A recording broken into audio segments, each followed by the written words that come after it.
Hi అండి. నమస్తే. Welcome back to Ashru Telugu channel. ఇన్‌స్టాంట్‌గా టమాటో నిలువ పచ్చడి ఎలా చేసుకోవాలో తెలుసుకుందాం. టమాటోస్‌ని వరుగులు చేసి నిల్వ చేసే పచ్చడి చేసుకుంటూ ఉంటాం. అలా కాకుండా ఇలా ఒకసారి ట్రై చేయండి. చాలా తక్కువ టైంలో ఎక్కువ రోజులు నిల్వ ఉంటుంది. చాలా టేస్టీగా కూడా ఉంటుంది. ఈ పచ్చడి ఎలా చేయాలో తెలుసుకుందామా మరి? రండి చూసేద్దాం. ముందుగా సరిపడా టమాటోస్ తీసుకొని క్లీన్ చేసి, కట్ చేసి పెట్టుకోవాలి. ఇలా కట్ చేసిన టమాటాలన్నీ స్టవ్ పై పెట్టేసి బాగా దగ్గరగా వాటర్ అంతా పోయేలాగా ఉడకనివ్వాలి. ఇలా ఉడికిన టమాటోస్‌లో కాస్త చింతపండు తీసుకొని ఇందులో వేసుకోవాలి. ఇప్పుడు 10 నిమిషాలు ఈ చింతపండంతా కూడా ఉడికేలాగా అంతా కలిసేలాగా కలుపుకోవాలి. ఇలా ఉడకనిచ్చి దీన్ని ఒకసారి అంతా కలిసేలాగా కలుపుకోవాలి.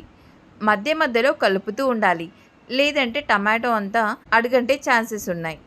సో, మధ్య మధ్యలో కలుపుతూ ఉండాలి. ఈ టమాటోలో ఉన్న వాటర్ అంతా కూడా పోయే వరకి చాలా దగ్గరగా వచ్చే వరకు ఉడకనివ్వాలి. ఇలా ఉడికించుకున్న తర్వాత ఇది కాస్త చల్లారే వరకు పక్కన పెట్టుకోవాలి. ఈలోపు మనం ఒక కడాయి పెట్టుకొని ఆ కడాయిలో దీనికి సరిపడా ఆయిల్ అనేది తీసుకొని, ఈ ఆయిల్ అనేది బాగా హీట్ అవ్వనివ్వాలి. హీట్ అయిన తర్వాత స్టవ్ మించి తీసి పక్కన పెట్టుకోవాలి. ఇప్పుడు కాస్త జీలకర్ర, అలాగే కాస్త ఆవాలు అనేది యాడ్ చేసుకోవాలి. అలాగే కొన్ని వెల్లుల్లిపాయలు తీసుకొని, ఆ వెల్లుల్లిపాయలనేవి ఇందులో వేసుకోవాలి. ఇవన్నీ కూడా ఫ్రై అవ్వనివ్వాలి. ఇలా ఆ ఆయిల్‌లో ఫ్రై అవుతూ ఉంటాయి. ఈలోపు సరిపడా కారం అనేది తీసుకోవాలి. ఇక్కడ నేను తీసుకున్న టమాటోస్‌కి తగ్గట్టుగా కారం అనేది యూజ్ చేస్తున్నాను. నేను ఎగ్జాక్ట్‌గా ఎంత కారం అనేది చెప్పట్లేదు. ఎందుకంటే కొన్ని సార్లు కొందరి దగ్గర ఉండే కారం అనేది స్పైసీగా ఉంటుంది. కొన్ని కారాలనేవి కొద్దిగా కారం అనేది తక్కువగా ఉంటాయి.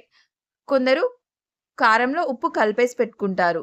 సో, కాబట్టి నేను దాన్ని బట్టి మీకు ఎంత కారం అనేది మీరు తినగలుగుతారో, సో, అంత కారం అనేది మీరు యాడ్ చేసుకోండి. సరిపోతుంది. ఎందుకంటే మనం తీసుకునే టమాటోస్‌లో కూడా తేడాస్ ఉంటాయి. ఒక్కొక్కసారి టమాటోస్ దేశవాళీ టమాటాస్ అంటాం. సో, అవి చాలా పుల్లగా కూడా ఉంటాయి. హైబ్రిడ్‌వి అంత పుల్లగా ఉండవు. సో, మనం చేసుకునే పచ్చడి అనేది మన నోటికి ఎంత కారం తినగలుగుతాము, ఎంత పులుపు తినగలుగుతాము, దాన్ని బట్టి మనం యాడ్ చేసుకుంటే సరిపోతుంది. సో, ఇక్కడ నేను ఎగ్జాక్ట్‌గా ఇంత క్వాంటిటీ అని చెప్పట్లేదు అందుకోసమే. సో, మీరు తినగలిగే అంత కారాన్ని మాత్రం ఇక్కడ యాడ్ చేసుకోండి. అలాగే సరిపడా ఉప్పుని కూడా యాడ్ చేసుకోండి. అలాగే కాస్త ధనియాల పొడి, అలాగే కాస్త మెంతి పొడి, ఆవ పొడి అనేది ఉంటే అది కూడా కాస్త యాడ్ చేసుకోండి. ఇప్పుడు ఇదంతా కలిసేలాగా ఒకసారి కలుపుకోవాలి. ఇలా కలుపుకున్న తర్వాత మనం ముందుగా ఉడికించి పెట్టుకున్న టమాటో ఉంది కదా! ఆ టమాటోస్‌ని ఇందులో వేసి కలుపుకోవాలి. ఈ కారం అంతా కూడా ఈ టమాటోస్‌కి పట్టేలాగా బాగా కలుపుకోవాలి. ఇలా కలుపుకున్నాక అంతా కలిసేలాగా కలుపుకున్నాక ఒక జార్‌లో కానీ, లేదు అంటే ఒక డబ్బాలో కానీ తీసి పెట్టుకోవాలి. ఇది ఒక 1 ఆర్ 2 మంత్స్ వరకి మనకి బయట తడి తగలకుంటే ఎన్ని రోజులైనా నిల్వ ఉంటుంది. లేదు మాకు కలర్ అనేది చేంజ్ అవ్వకూడదు అని అనుకుంటే దీన్ని ఫ్రిడ్జ్‌లో పెట్టుకున్నట్టయితే మీకు ఎన్ని రోజులైనా కూడా అది కలర్ కూడా చేంజ్ అవ్వదు. ఈ రెసిపీ అదేనండి. ఈ టమాటో పచ్చడి మీకు నచ్చినట్లయితే ఒక లైక్ చేయండి.